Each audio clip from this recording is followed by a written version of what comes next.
Idol, update atong gitanom na to mga idol. Ug atong seeds nga atong butang diri ba. So amazing kay mga idol, kabalo mo ngano. Pila ka adlaw pa man to. Ika-upat ka adlaw karon, wa ako masayop.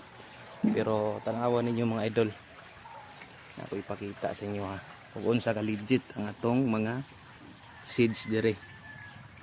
Tanawang seedling atong gitanom.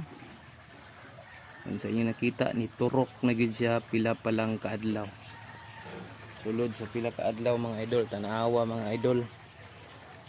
Ingon ana ka legit, no? Nang buswak na Nang buswak na siya mga idol. Pila pa lang ni kaadlaw, pat kaadlaw, painitan lang nimo unya, bubuan lag tubig. So diring dapita wala pa siya kagawas, kadto ning mga siling tricolor. Medyo taon-taon siguro ni mutubo kay medyo gagmay man gid siya og kuan kining seeds. Pero daring dapita tubo na, so mga simana gikan na ni karon pwede na ni kuhaon ng similya then transfer na sa kuan, transfer na sa mga paso.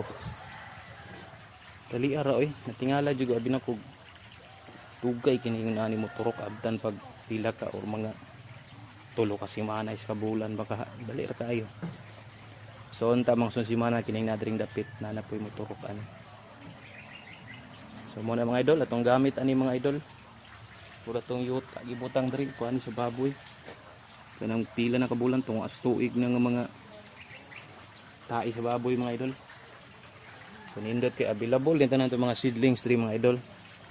Itong channel. Tanan klase seedlings, mapagulay, prutas, unsa ba mga sili. So naadri tanan mga idol available. Apil ni iyan tray available sa din siya mga idol ha. Bisa pa barato ra gyud ni kaayo. So atong okayon di. Yan na to. Buswak na gyud ayo. Buswak na gyud nag-iilog na sila gawas mga idol. Nanagi ni kon jud buhi na kayo mga idol. Na lang mga idol, update sa to ang tanom. Salamat sa pagtanaw.